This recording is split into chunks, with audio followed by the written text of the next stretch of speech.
வந்துவிட்டு சட்டமன்றத்தில் இன்றைக்கு எதிர்க்கட்சி வரிசையிலே உட்கார்ந்து நாடாளுமன்ற தேர்தலை சந்தித்து பல உள்ளாட்சி தேர்தலை சந்தித்து இன்றைக்கு சட்டசபை தேர்தலை சந்திப்பதற்கு தயாராகிக் கொண்டிருக்கிறார்.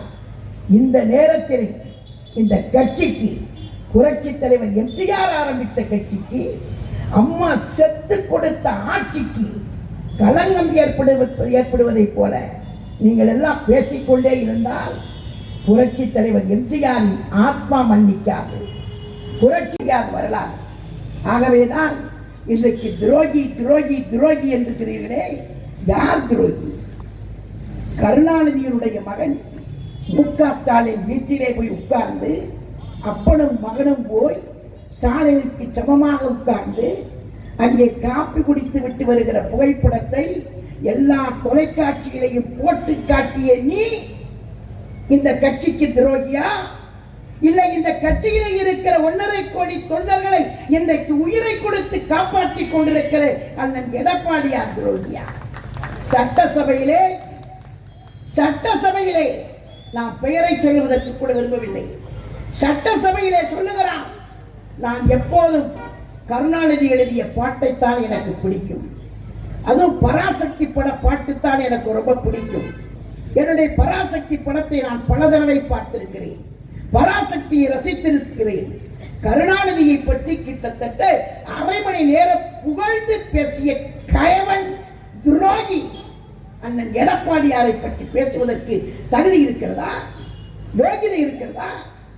2026 தேர்தல் அம்மா சொன்னார், சட்டசபையிலே சிங்கத்தை போல சிங்க பெண்ணாக கர்ஜித்தார் அம்மா. எனக்கு பின்னாலும் கூட இந்த ஆட்சி, இந்த கட்சி 100 ஆண்டு காலத்துக்கு மேலாக இருக்கும் என்று சொன்னால் அந்த வார்த்தையை நிரூபித்து காட்டுவதற்காக பல சட்ட போராட்டங்களை நடத்தி இன்றைக்கு அண்ணன் கட்டி காப்பாற்றிக் கொண்டு வருகிறார்.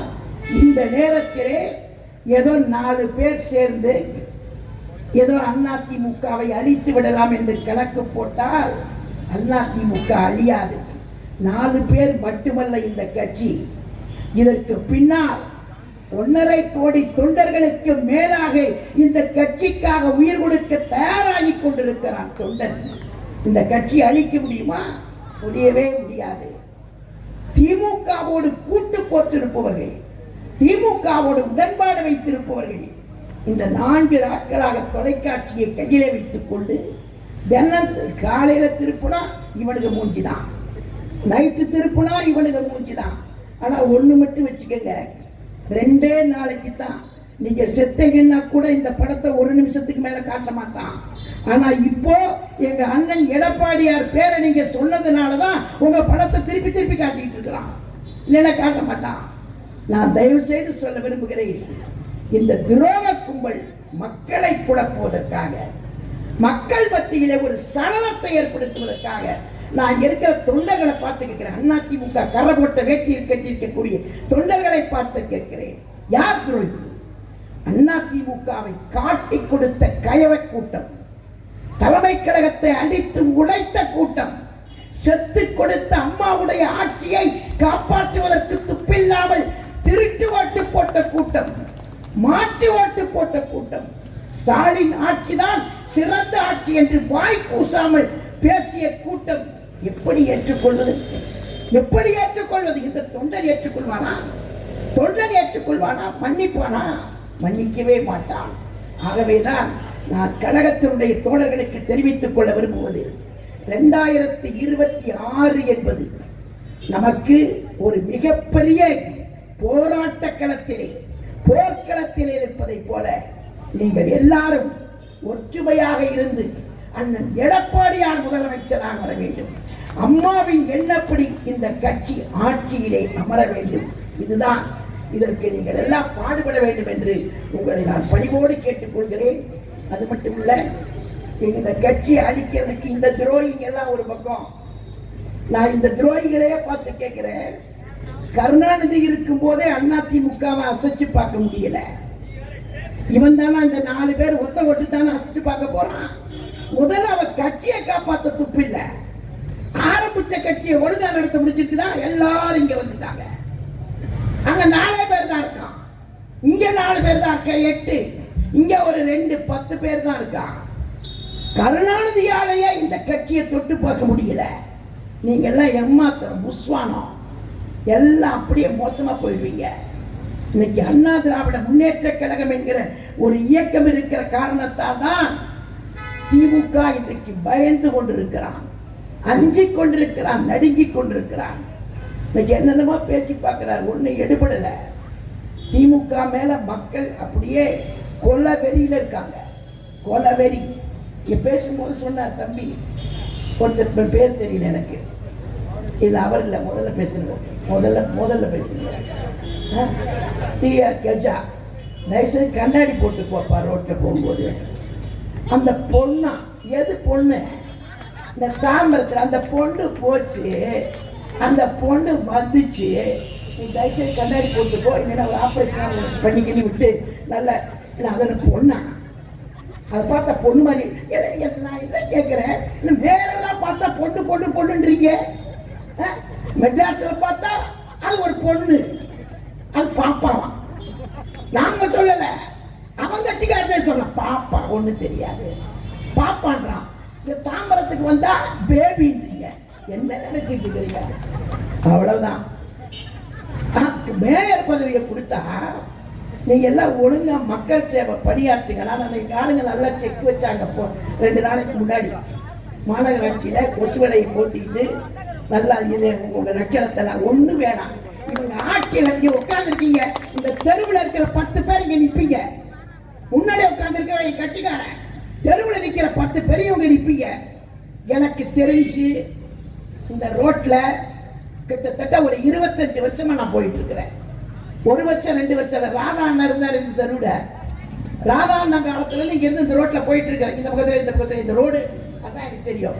இந்த ரோட்ல நான் உங்களை ரொம்ப கெஞ்சி கேட்டுக்கிறேன், நீங்க எங்கேயும் போக வேண்டாம், டாக்டருக்கு ஃபீஸ் கொடுக்க வேண்டாம், லேடி டாக்டர் பார்க்க வேண்டாம், ஒரே ஒரு ஆட்டோ செலவு தான். தாம்பரம் பஸ் ஸ்டாண்ட்ல இருந்து முடிச்சு ஒரு போற ரோட்டுக்கு பேர் என்ன, திருநெல்மலை ரோடு. ஒண்ணு வேணாம், தாம்பரம் பஸ் ஸ்டாண்டு திருநெல்மலை போகணும் மட்டும் ஆட்டோவில் ஏற்றி உட்கார வச்சு இந்த காந்தி ரோடு அப்படி டச் பண்ணி உள்ள நுழைஞ்சிட்டு திரும்பி வந்துட்டீங்க. சுகப்பிரசவம் சுகப்பிரசவம் கஷ்டமே பட வேண்டாம். டெலிவரி சார்ஜே கிடையாது, டெலிவரி சார்ஜ் வேண்டாம் வேண்டாம். பாவம் எதுக்கு கஷ்டப்படுறீங்க நீங்க? ரோடாவா இது? 25 வருஷமா இதே மாதிரி ரோடு. கார்பரேஷன்ல பேச வேண்டியது சொல்ல வேண்டியது இதே வேலை. இதுல இங்க வந்து கொசு வேலையை போத்திட்டு இருக்காங்க, தப்பா பண்ணிட்டாங்க. மெட்ராஸ்ல இருக்கிற கவுன்சிலர்லாம் கொசு எடுத்து போய் பிடிச்சி கொடுத்துருக்கணும். அந்த மேயர்கிட்ட கேட்கறாங்க, ஏங்க அது மழை பெஞ்சு கொசு நிறைய மேய்ஞ்சிட்டு இருக்குது என்னன்னு. உடனே இந்த மேயர் சொல்லுது, எந்த மேயர்? பாப்பா. அந்த பாப்பா சொல்லுது, நாங்கள் கொசு கொடுத்து கொண்டிருக்கிறோம், நாங்கள் தெருவாக ரோடாக கொசு கொடுத்து கொண்டிருக்கிறோம். உடனே ஒருத்தன் கேட்டான், ஏங்க இந்த கொசு வளைங்களா கொசுங்களா? இல்ல சாரி நன்றி போயிடுச்சு. பாப்பா நான் கேட்க விரும்புறேன், பாப்பாவெல்லாம் ஏண்டா மேயர் ஆக்குறீங்க? தொட்டில கட்டி உட்கார வச்சு ஆளாட பாட்டு பாடிக்கலாம் இல்ல, ஏண்டா மேயர் சீட்ல உட்கார வைக்கிறீங்க? ஏன் உட்கார வைக்கிறீங்க? யார் உட்கார வைக்க சொல்லுது?